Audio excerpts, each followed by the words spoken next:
আলী জনাব, একটা দুঃসংবাদ রয়েছে। মিশরের প্রধান সিপাহসালার আজিজে মিশর জনাব পুতিফার এই অবিনশ্বর পৃথিবী ত্যাগ করেছেন এবং পশ্চিমের পৃথিবীতে যাত্রা করেছেন।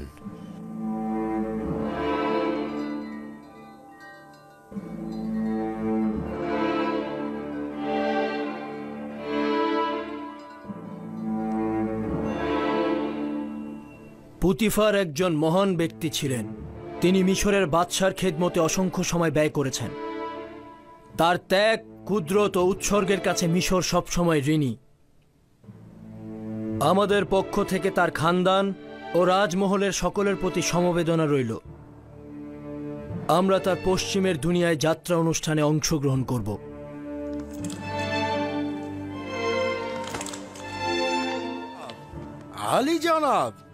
আলী জনাব অজ্ঞা মোহরের জন্য একটা ভালো খবর এনেছি।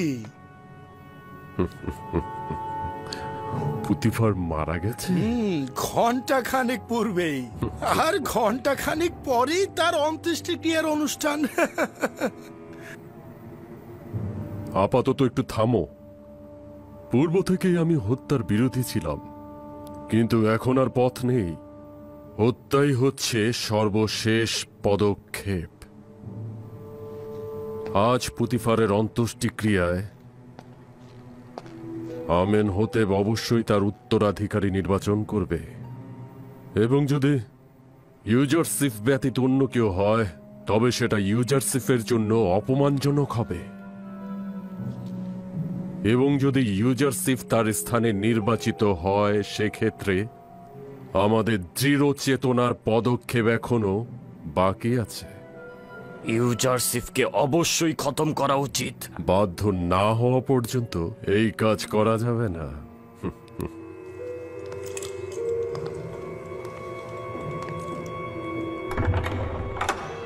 চৌকস সেনাপতি এবং পরামর্শদানকারী ছিলেন। আমি তার বিগত 40 বছরে খেদমতের কথা স্মরণ করছি।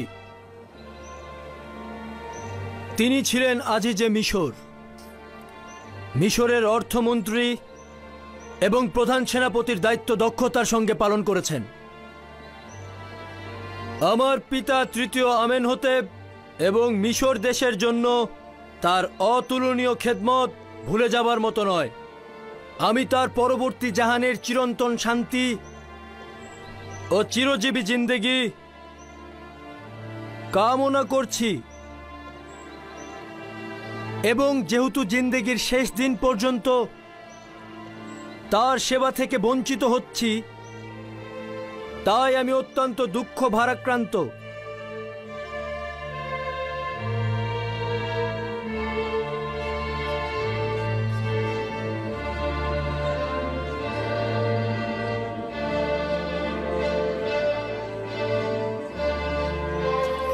খোদাগণের ইচ্ছায় ধরে রাখো, আজকে ইউজারসিফের পরাজয়ই হবে। হোরেনহোপ তার উপস্থিতি দ্বারাই ইউজারসিফের সকল কর্মকাণ্ড ন্যস্ত করে দেবে।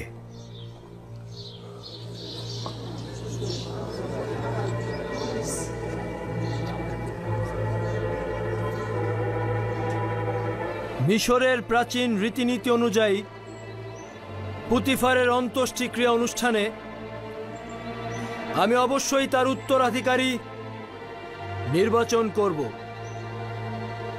এই ক্ষেত্রে আমি উপযুক্ত ভাবছি ইউজারসিফকে। সে দীর্ঘদিন পুতিফারের বন্ধু এবং মিশরের মানুষজনের কাছে বিশ্বস্ত হিসেবে পরিচিত। আমি আজ থেকে ইউজারসিফকে পুতিফারের জায়গায় নিযুক্ত করলাম এবং তাকে আজিজে মিশর খেতাবে ভূষিত করছি, এবং হোরেনহোপের অসামান্য বীরত্ব এবং সাহসিকতার স্বীকৃতিস্বরূপ লস্কর বাহিনীর প্রধান হিসাবে নিয়োগ করছি। আশা করছি দুইজনই তাদের দুইজনের কাজ সুচারুভাবে সম্পন্ন করতে সক্ষম হবেন এবং প্রাচীন সভ্যতার দেশ মিশরকে গৌরবের শীর্ষে তুলে ধরতে সক্ষম হবেন। ইউজারসিফ একজন ভিনদেশী। আমাদের ভাগ্যলিপির উপরে তার আধিপত্য বিস্তার করতে দেয়া ঠিক হবে না। সে মিশরে বড় হয়েছে এবং প্রশিক্ষণ প্রাপ্ত হয়েছে। মিশরের জনগণের প্রতি সে সহানুভূতিশীল এবং রাজ্য পরিচালনায় তার দক্ষতা রয়েছে। কেন হরেন হোপকে পুতিফারের স্থানে নিয়োগ দিলে না তুমি? বানু, হরেন হোপ সামরিক বাহিনী প্রধান। কৃষি ও অর্থ মন্ত্রণালয় সম্পর্কিত বিষয়ে তার কোনো দক্ষতা নেই, বরং প্রধান সিপাহসালার পদটি তার জন্য অধিক যোগ্যতা সম্পন্ন, যা বাদশাহ তাকে দিয়েছেন। তোমরা সবাই কাফের হয়ে গিয়েছো। তুমি ও তোমার পতি দেবতা ইউজারসিফ সবাই কাফের। আমুন খোদা ও মিশরের আইনের উপর তোমাদের ঈমান নেই। সবাই মিলে খাদেম ও ইবাদতখানার বিরুদ্ধে ঐক্যবদ্ধ হয়েছে। মিশর আলী জনাব ইউজারসিফ প্রবেশ করছেন।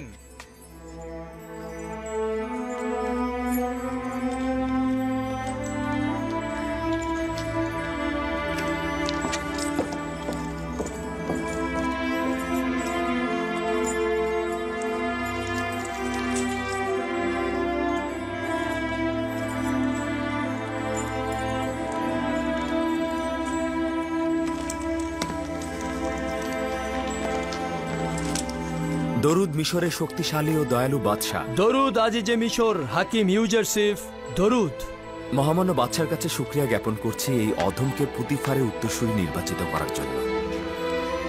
খোদাবান যখন আপনাকে রিসালাতের কঠিন দায়িত্ব পালনের জন্য নির্বাচন করেছেন, আমি কিভাবে আপনাকে ব্যতীত মিশরের অর্থমন্ত্রী নির্বাচন করতাম? আপনার এর চাইতেও যোগ্যতা রয়েছে। আপনি আমার নিকট প্রজ্ঞাবানদের পরিচালক, জ্ঞানী, বিশ্বাসী ও বিশ্বস্ত। মিশরের অর্থমন্ত্রীর ভবিষ্যতের অনাগত লড়াইয়ের জন্য আপনার চাইতে ভালো আর কাকেই নির্বাচন করতাম? আমার মহামান্য বাদশার অসীম দয়ার প্রতি কৃতজ্ঞতা জ্ঞাপন করছি এবং ওয়াদা করছি আপনার বিশ্বাসের যথার্থ মর্যাদা আমি রাখতে পারব।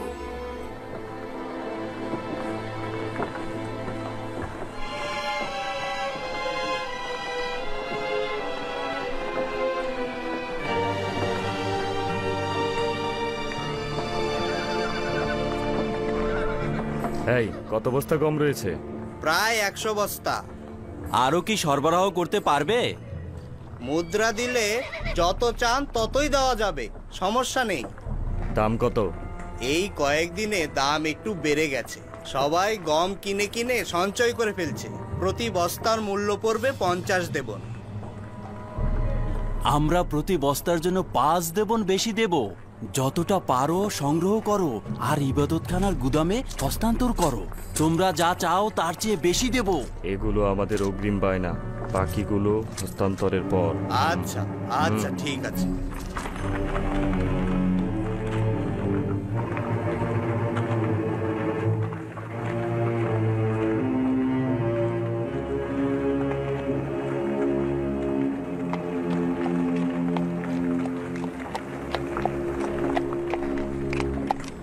খাদেমগণ গম গুদামজাত করতে চাইছে, আর ধনী ব্যক্তিরাও অধিক মুনাফা লুটতে চাইছে। তাহলে হরেন হোপ কি করছে? কেন সুযোগ সন্ধানী মুনাফাখোরদের বিরুদ্ধে পদক্ষেপ নিচ্ছে না? আমার মনে হয় তারা খুব ভালোভাবে উপলব্ধি করছে যে ভবিষ্যতে যুদ্ধ হবে এবং সেটা গম নিয়ে যুদ্ধ। কিন্তু আমি এদের গুদামজাতকরণে চিন্তিত নই।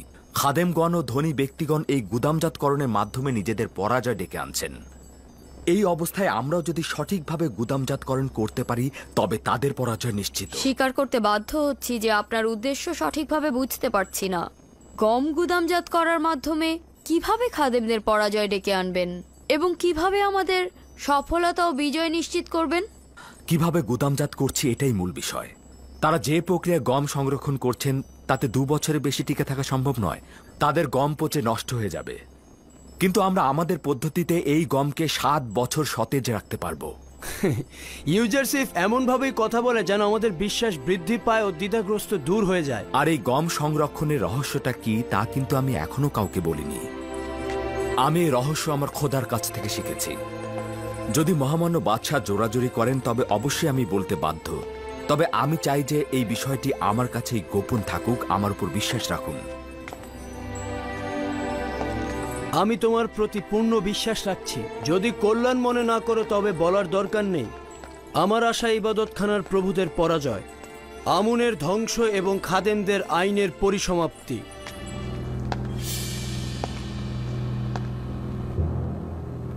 যখন সে রাজ দরবার থেকে বের হবে, নীলিফারকব তাকে খবর দিয়ে দেবে।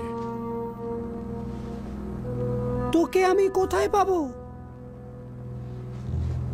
আমি সবসময় রাজ দরবারের আশেপাশেই থাকব। চোখ ঘুরালেই আমাকে দেখতে পাবেন।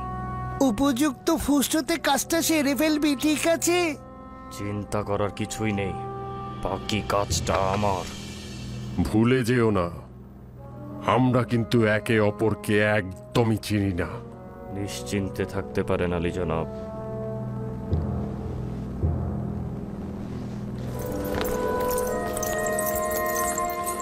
দরুদ মহামান্য বাদশাহ ও আমার খোদাবন্দ জনাব আমিন হতেব। আমি অদ্বিতীয় ও শক্তিশালী খোদার সন্ধানে রয়েছি, আর বানুর নিফারতিতি আমার মতন একজন অক্ষমকে নিজের খোদাবান হিসাবে ভূষিত করছে। আপনার বিশ্রামের ব্যাঘাত ঘটাবার জন্য আমি দুঃখিত, কিন্তু একটি গুরুত্বপূর্ণ বিষয় শুনেছি যেটা আপনাকে বলা দরকার বলে মনে করছি। শুনছি। এখনই খবর পেলাম যে ইবাদতখানার খাদেম ইউজারসিফকে হত্যা করতে যাচ্ছে। কখন, কোথায়, কিভাবে? ইউজারসিফ কোথায়? আমি এগুলো জানি না, শুধু খবর পেলাম যে তাকে হত্যা করার নীল নকশা করা হয়েছে। যে কোনো মুহূর্তে ইউজারসিফের যান বিপন্ন হতে পারে। তুমি এগুলো কোথা থেকে জানলে? বানুতির খাদেম নিজে শুনেছে। খাদেম হাপুকি আপনার আম্মাজানের সাথে গোপনে এই কথা বলেছে। ইউজারসিফকে আমার কাছে নিয়ে এসো, দ্রুত।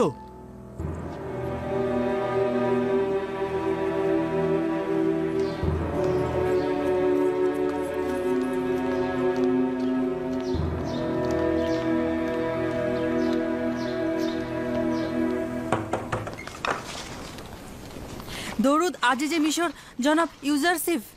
খোদাবন্দের দরুদ তোমার উপরে। কি হয়েছে, অস্থির কেন? মহামান্য বাদশাহ আপনাকে জরুরি তলব করেছে, এক্ষুনি যেতে বলেছে। কিছু কি হয়েছে? তোমাকে বলেনি এত জলদি ডাকার কারণ কি? না, আমাকে কিছু বলেননি, কিন্তু ওনাকে ভীষণ অস্থির দেখলাম। শুধু বললেন আপনাকে খবর দিতে। চলো যাই।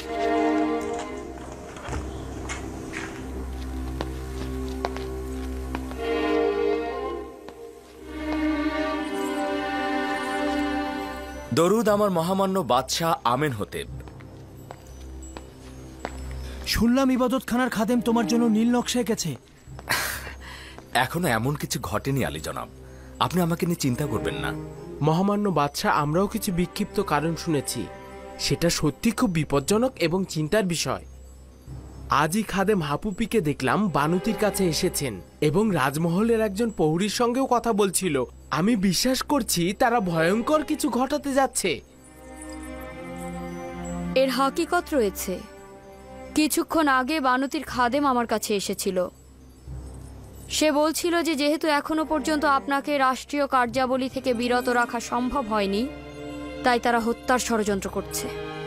একটা কথা মহামান্য বাদশাহ, কিছুদিন পূর্বে ইবাদতখানার খোয়াব বিশ্লেষণকারী যখন মারা যায়, আমার সাথে একজন শয়তান লোকের দেখা হয়েছিল।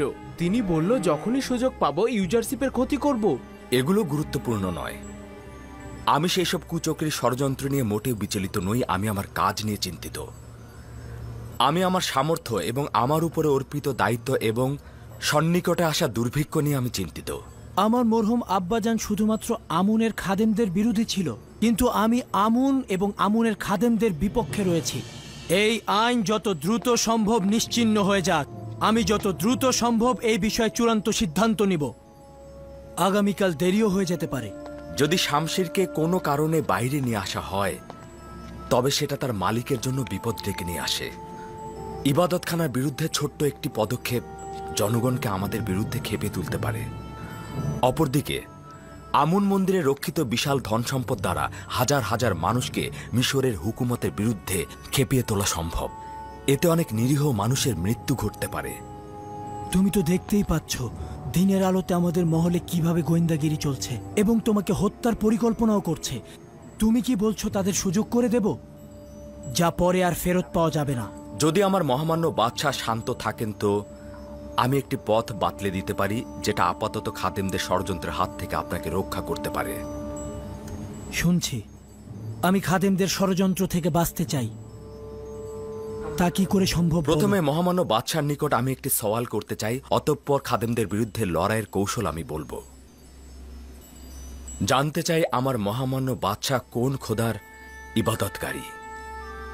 আমি আপনার খোদাকে চিনি না, তবে এতটুকু চিনেছি তিনি ইবাদতখানার খোদাদের মতন ধন সম্পদ সঞ্চয় করতে চান না। এবং পয়গম্বর ইউজারসিফকে মিশরের জনগণের হেফাজত এবং নাজাতের জন্য পাঠানো হয়েছে। আপনি যেই সকল সৌন্দর্যের বিবরণ দিলেন, সেই আলোকে এখন আমি আমার মহান একাত্মবাদী খোদার দাওয়াত আপনাকে দিচ্ছি।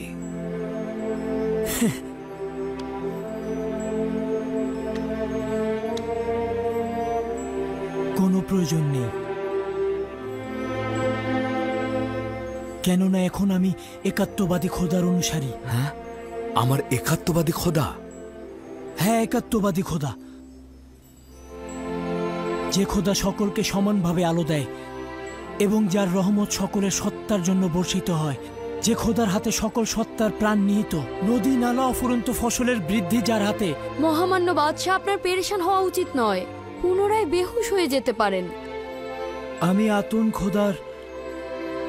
আতুন খোদার ইবাদত করি, যাকে ছাড়া সমস্ত ভূমণ্ডল নিথর ও নির্জীব। তোমার একাত্মবাদী খোদা কি সেই আতুন নয়? আমি এখনো সঠিকভাবে বুঝতে পারিনি। মহামান্য বাদশাহ কি সেই খোদার কথা বলছেন যিনি সূর্যকে আলোকিত করেন এবং সারা জাহানের খালেক? আপনি কি তার প্রতি ঈমান এনেছেন? তার পয়গম্বরের প্রতি ঈমান আনছি। আমি কি এই খোদাকে অতুন নামে অভিহিত করতে পারি? তাকে 1000 নামে ডাকা যায়। পৃথিবীর বিভিন্ন প্রান্তে তাকে বিভিন্ন নামে ডাকা হয়। মহামান্য বাদশাহ আমেনহোতেপ তাকে আতুন নামে সম্মোহিত করতে পারেন। আমেনহোতেপ? আমি আমার এই আমেনহোতেপ নাম নিয়ে ত্যক্ত, বিরক্ত। আমি আমুনের নাম নিয়ে ত্যক্ত। আমি আতুনের ইবাদত করি। আমার নাম এখন থেকে অখনাতুন। অসম্ভব সুন্দর নাম, অতুন ইবাদতকারী, অখন আতুন, অখনাতুন। আগামীকাল থেকে নিজের দিন জাহির করব। সবাই জানুক এখন থেকে আমার নাম অখনাতুন। একাত্মবাদী অদৃশ্য খোদার ইবাদত করি এবং সকলকে বলবে যেন একাত্মবাদী খোদার ইবাদত করে এবং মিশরের অসংখ্য খোদার সাথে সম্পর্ক ছেদ করে যেন তাদের ধ্বংস করা হয়। আমি আপনার নাম ও একাত্মবাদী খোদার ইবাদত সম্পর্কে সহমত পোষণ করছি, কিন্তু জনগণের জন্য একাত্মবাদী খোদার ইবাদত বাধ্যতামূলক এবং তাদের আইন ধ্বংসকে কল্যাণকর মনে করছি না। কেন নয়? এতে করে আপনি জনগণের বিরোধিতার সম্মুখীন হবেন। লোকজন এখনো আমুনকে ভালোবাসে, আর আপনি যদি নিজের নাম ও আইন পরিবর্তন করেন তবে লোকজন দ্বিধাগ্রস্ত হবে, কেননা আপনাকে তারা তাদের খোদার পুত্র মনে করে। এতে আমুনের প্রতি আপনার দুর্বলতা প্রকাশিত হবে, আর অনেকেই হয়তো আপনার পথ অনুসরণ করবে। এই পরিস্থিতিতে ইবাদতখানার খাদেমগণ আপনার নাম পরিবর্তনে রাগান্বিত হবেন। তা তো অবশ্যই হবে। আমি চাইছি এই নাম ও আইন পরিবর্তন একটি আনুষ্ঠানিক প্রক্রিয়ার মাধ্যমে সকল জনগণের সম্মুখে আঞ্জাম দেয়া হোক এবং মিশরের সকল জনগণকে তা অবহিত করা হোক। এটি খাদেমদের আতঙ্কের মধ্যে ফেলে দেবে, কারণ বাদশার আইন পরিবর্তন মানে আমুনের অমর্যাদা। এভাবে ক্রমান্বয়ে রাজমহলে আমুনের ইবাদতখানা বন্ধ করে দিব এবং বানু ও নিফারদিতিকে একাত্মবাদী খোদার ইবাদতে আনব। এভাবে ক্রমান্বয়ে ইবাদতখানার খাদেমদের রাজমহলে প্রভাব কমে যাবে। এই প্রক্রিয়ার কারণে জনাব ইউজারশিপের প্রতি অবশ্যই হুমকি আসবে, কেননা এই ঘটনার জন্য জনাব ইউজারশিপকেই দোষারোপ করা হবে। চিন্তা করো না ইরানুস, খোদাবন্দ আমার হেফাজত করবে। জনাব ইউজারশিপ, খোদাবান নিজের পয়গম্বরকে হেফাজত করছেন। খোদাবান তার পাহারায় আছেন। তার মানে এই নয় যে আমরা তার পাহারায় থাকব না। আমরা আমাদের পয়গম্বরের হেফাজত করব, তাকে কখনোই একাকী ছাড়বে না।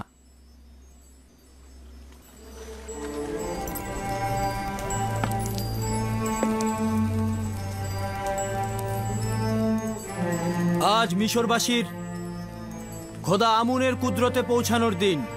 এই দিনে আমুন একটি যুদ্ধে যান এবং মিশরের পূর্ববর্তী খোদাকে পরাজিত করেন এবং নিজে মিশরের খোদা হিসাবে আবির্ভূত হন। মিশরের জনগণ প্রতি বছর এই দিনটিকে সম্মানিত দিন মনে করে থাকেন এবং মিশরের বাদশাহ বিশেষ দিন হিসাবে পালন করে থাকেন। আমুনের মূর্তি এখানে থাকার এটি একটি কারণ।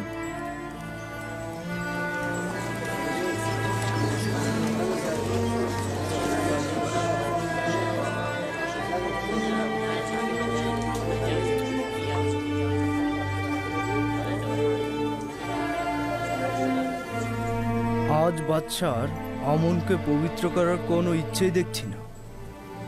আমুন খোদাকে তো উষ্ণ পানিতে ধৌত করা হলো না। এই দিনে আমেন হতেবের উচিত ছিল ঐতিহ্যবাহী পোশাক পরিধান করা। তার উচিত ছিল আমনের পায়ের কাছে নতজানু হওয়া। আপনাদের ফিসফিসানির কারণ জানি। কয়েকটি সওয়াল আপনাদের জেহেনে মশগুল। কোনো ঐতিহ্যবাহী পোশাক পরিধান করিনি। এখানে এসে আমি আমুনের সামনে নতজানুও হইনি, তাকে গরম পানির সেকও দেইনি। এইসব কেন করলাম না? জবান পরিষ্কার। আমি আজ থেকে আর আমুনের ইবাদত করছি না, একাত্মবাদী খোদার উপর ঈমান এনেছি।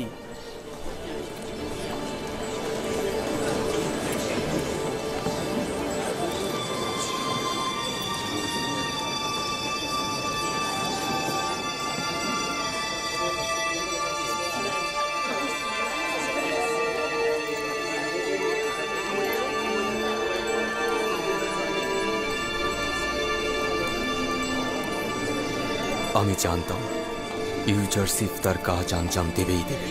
হ্যাঁ, আমি একাত্মবাদী খোদা, আসমানের খোদার প্রতি ঈমান এনেছি এবং আপনাদের আমুন খোদার সঙ্গে আমার কোনো কাজ নেই। সবাই স্বাধীনভাবে ধর্ম পালন করবে। কি বলছো আমেন হতেব? তুমি এসব কি কথা বলছো? কেন, কি হয়েছে? বন্ধ করুন আম্মাজান। আপনারা পুরোহিতগণ এই মূর্তি এখান থেকে বাইরে নিয়ে যান। অখনাতুনের রাজমহলে এখন আর আমুনের দরকার নেই। এখন থেকে ইবাদতখানা থাকবে না। ইবাদতখানার খাদেমদের সাথেও কোনো কাজ নেই। আপনাদের বলছি, এইখান থেকে এই মূর্তিটি বের করে নিয়ে যান।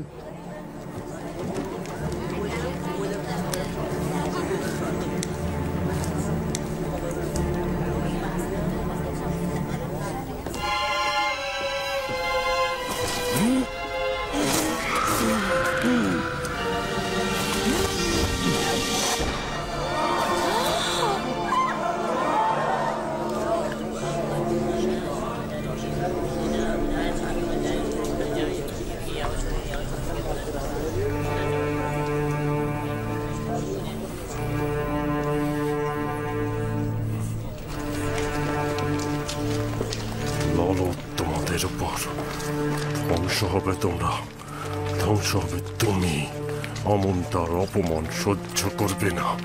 ধ্বংস হবে, সব ধ্বংস হয়ে যাবে। আমন তার অপমান কোনোদিন সহ্য করবে না। সবাইকে ধ্বংস হতে হবে, ধ্বংস হয়ে যাবে সব কিছু। আমনের অপমান সহ্য করবে না আমন।